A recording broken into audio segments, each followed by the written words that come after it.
What's going on, all you Minties? Uncanny Omar here from Near Mint Condition, and join me today for my overview of the absolute Wonder Woman Gods and Mortals from DC Comics. But let's call it what it really is. Absolute Wonder Woman by George Pérez. So here we have the latest Absolute edition from DC Comics.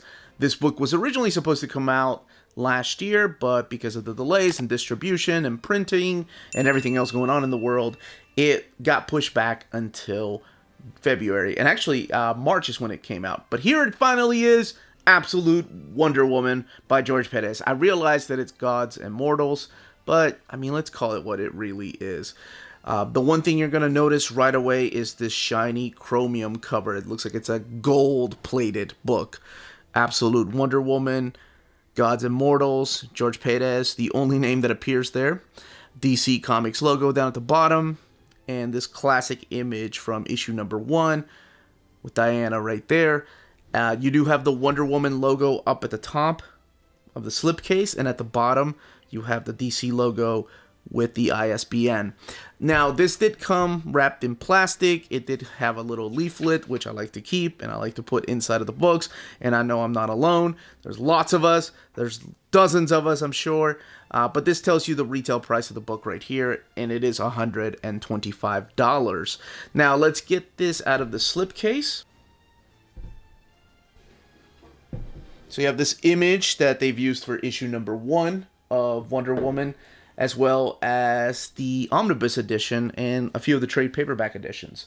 Now, this book has 376 pages, and like I mentioned, retails for $125. Here is what the spine looks like on the book, so you can shelf them however you want to, either with the slipcase out like this or the actual book out like this. I don't know which one I prefer yet. Most of mine are shelved like this. It's the way they are shown. Actually, I'll probably do that. I just love the chromium finish to this. I'm a fan of gimmicks like that, though. And that probably goes back to my days of growing up in the 80s and 90s with those chromium covers. I don't know. Maybe they speak to my inner child. Here we have the rest of the issue number 1 cover. And then, of course, the spine breaking up the artwork. So, let's get this book opened and look at the artwork, talk about some of the stories in here and why it was so important, and still important to this day. Let's get this book open, and here we have the end paper with a beautiful image by George Pérez of Diana right there. This is the classic image right there when she was still at Themyscira.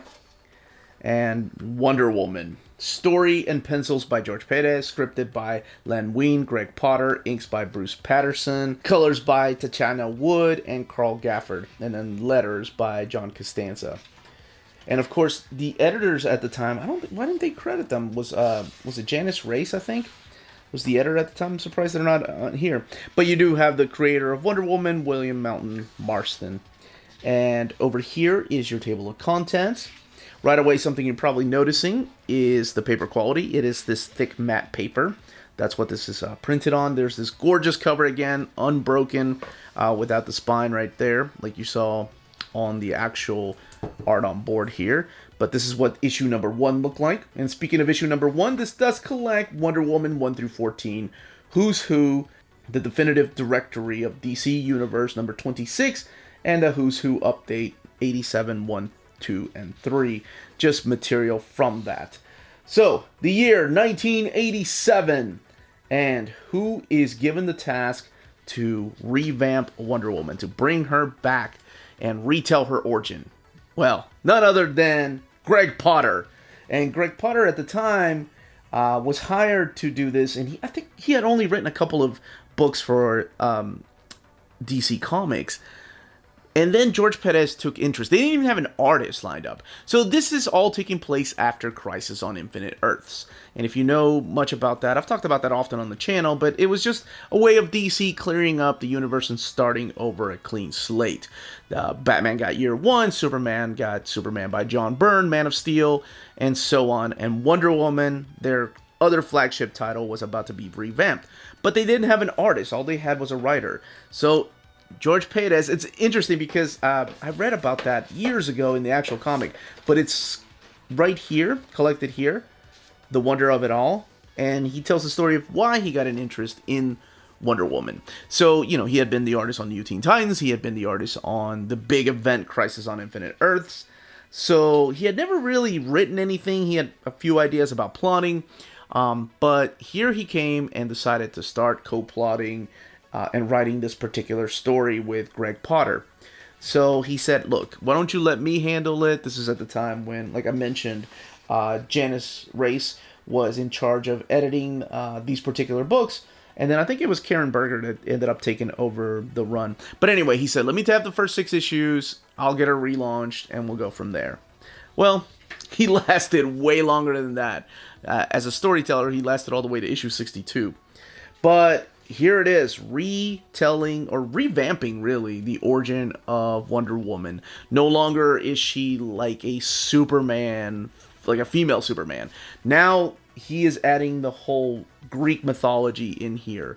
He's adding the island of Themyscira, the Paradise Island, and all the gods gifting her certain abilities, giving her the power of speed, giving her the power of strength, of mind. It's really cool how he breaks it down and just retells the origin of this strong female character that is not only a warrior, but she also happens to be the ambassador for the island of Themyscira. So I'm sure maybe some of you are familiar, most of you maybe, from the movies. A lot of the movies got ideas from this particular run.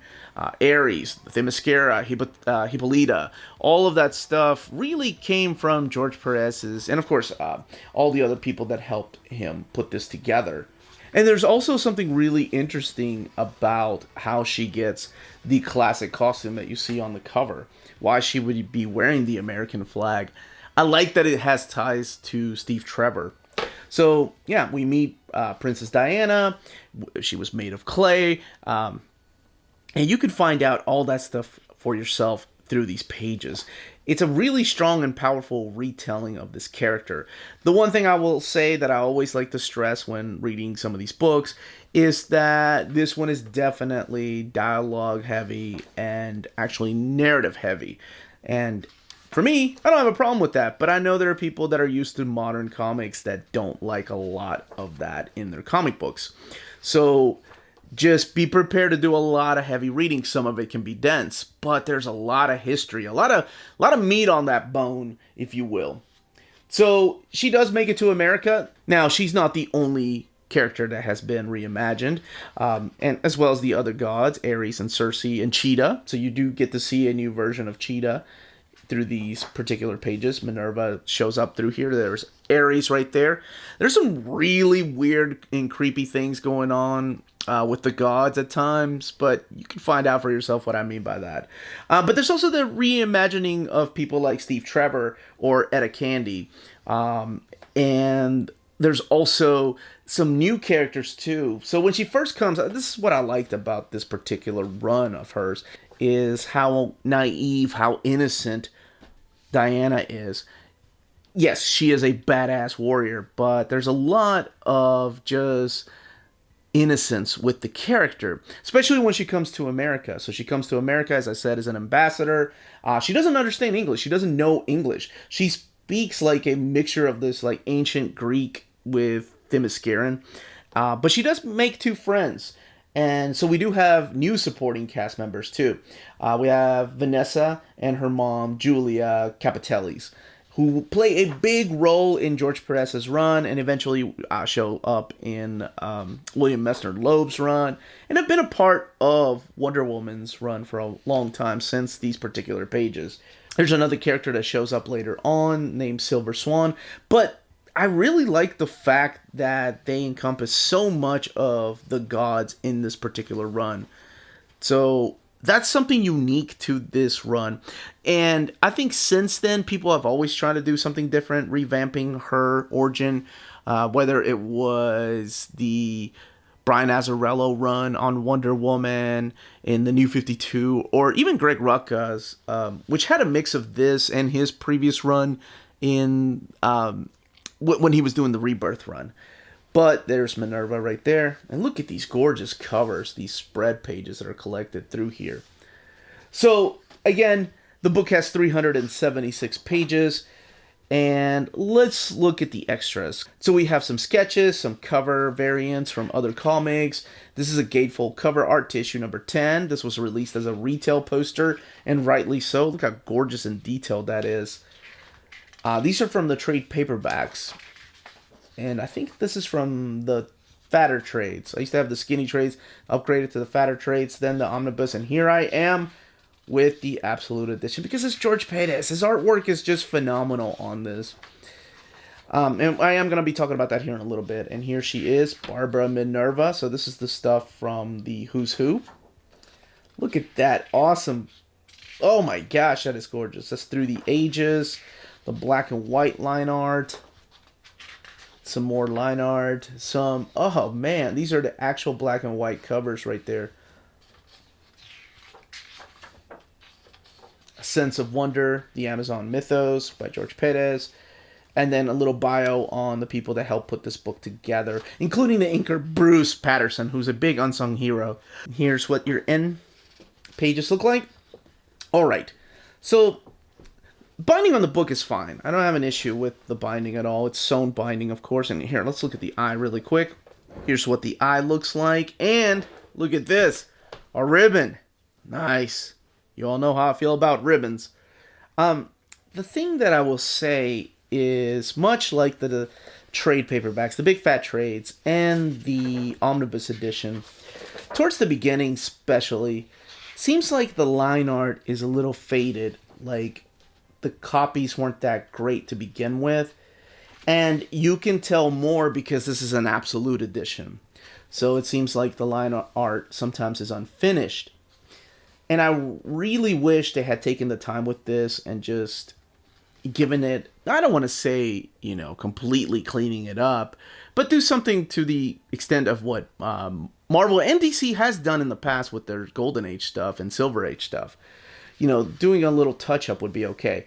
The later the books go on, the heavier the inks get, but it's mainly towards the very beginning that you see that line art a little bit faded out compared to later on when they use thicker lines. Now, if you compare it to the original comics, which I don't have with me right now because everything's boxed away, you could tell that the original inks were a lot darker.